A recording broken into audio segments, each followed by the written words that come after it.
From ABC News World Headquarters in New York, this is World News Tonight with David Muir. Good evening again, everyone. For those of you who have been joining us for our ABC News live coverage, we now join the entire nation with World News Tonight on this Thursday night, a special edition here as we begin with the breaking news. A stunning moment in American history. Donald Trump, the former president of the United States, found guilty on 34 felony counts, the first former president of the United States convicted on criminal charges.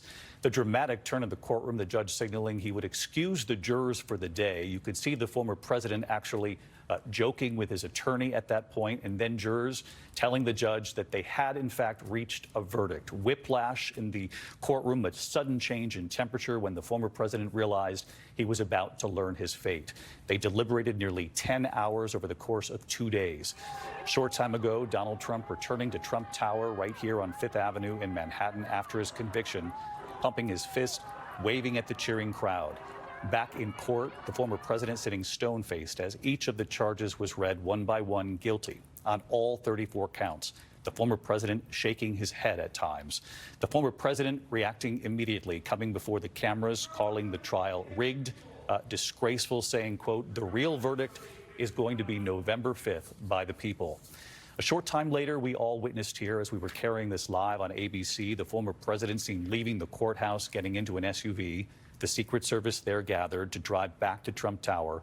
He will return to the courthouse on July 11th to be sentenced by Judge Juan Merchan, just days before the Republican National Convention. In fact, that sentencing 4 days before the RNC meets. Our chief legal analyst, Dan Abrams, with me here on the desk. We'll go to him on what this means, the law, the decision, this moment in history, and our correspondents with reaction. Mary Bruce is at the White House tonight.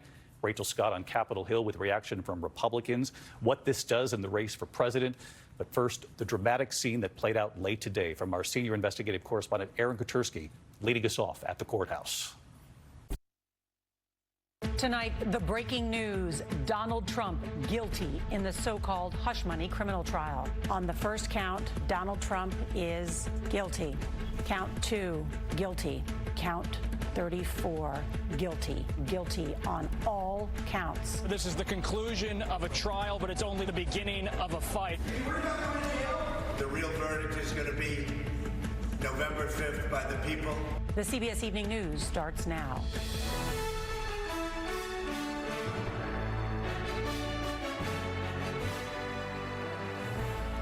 A historic day in America. A former president of the United States, now a convicted felon. Good evening, I'm Norah O'Donnell, and thank you for being with us on this important night. Donald Trump seethed as he left the Manhattan courtroom today as a convicted criminal. And then here he is arriving back at Trump Tower, waving at crowds. Today, a jury of 12 New Yorkers found him guilty 34 times over of creating false business records, including these checks with his signature tied to hush money payments made to adult film star Stormy Daniels. The jurors unanimously agreed with the prosecution that these payments were part of a scheme to conceal crimes that hid damaging information from the voting public during the 2016 presidential election. We have team coverage as we answer some of the major remaining questions. How will this affect the presidential election? Is this the only criminal trial Trump will face in the months ahead? And will Trump face prison time? CBS's Robert Costa will start us off from the courthouse. Good evening. And Robert, an extraordinary day. How did the president seem?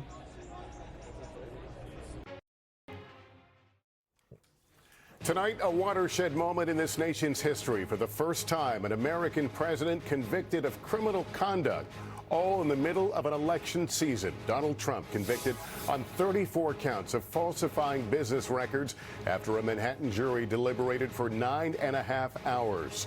Will the former president face prison time or just probation for the low-level felonies in the hush money case?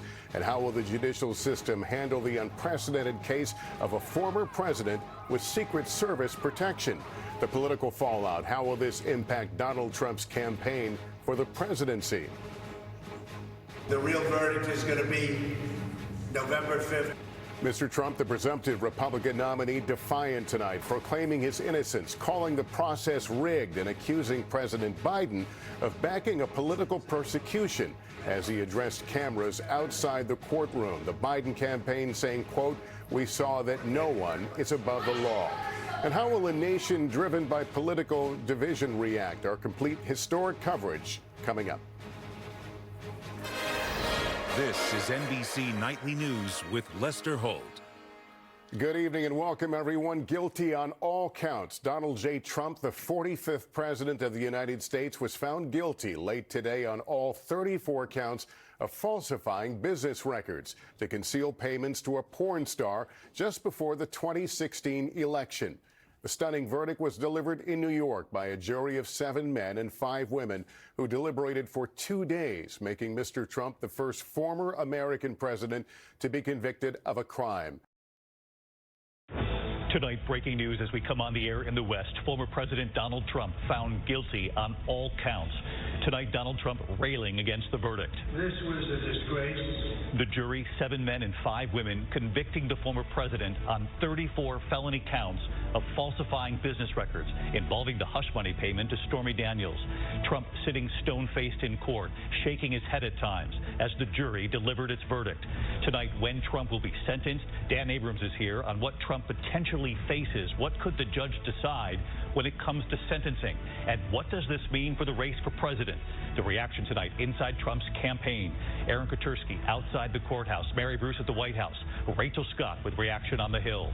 The other news this Thursday night, the major turn in the war in Ukraine.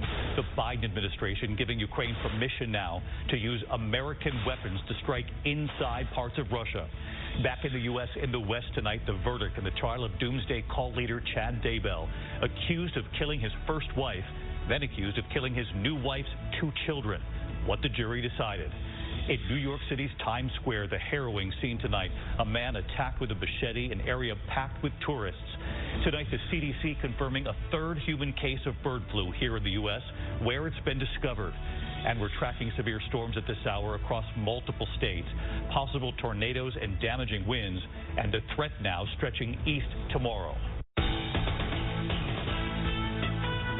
From ABC News World Headquarters in New York, this is World News Tonight with David Muir. Good evening as we come on the air in the West tonight. It is great to have you with us here on a Thursday evening for this special edition of World News Tonight. We do begin with the breaking news late today, that stunning moment in American history. The former president, Donald Trump, found guilty on 34 felony counts, the first former president of the United States convicted on criminal charges. The dramatic turn in that courtroom, the judge signaling he would excuse the jurors for the day. Trump was seen joking with his attorney, and then jurors had informed the judge that they in fact had reached a verdict, suddenly changing the temperature in that courtroom. The jurors had been deliberating for nearly 10 hours over 2 days. A short time ago, Donald Trump returning to Trump Tower after his conviction, pumping his fist there, waving at the crowd, some cheering, some booing. Earlier, Trump sitting stone-faced as each of the charges was read, one by one, guilty on all 34 counts. The former president shaking his head at times. Trump reacting immediately by the people. A short time later, Trump seen leaving the courthouse, getting into an SUV to drive back to Trump Tower. He will return to that courthouse on July 11th to be sentenced by Judge Juan Merchan, just 4 days before the Republican National Convention. Dan Abrams is standing by here on what will likely come from that judge. What could this sentence look like?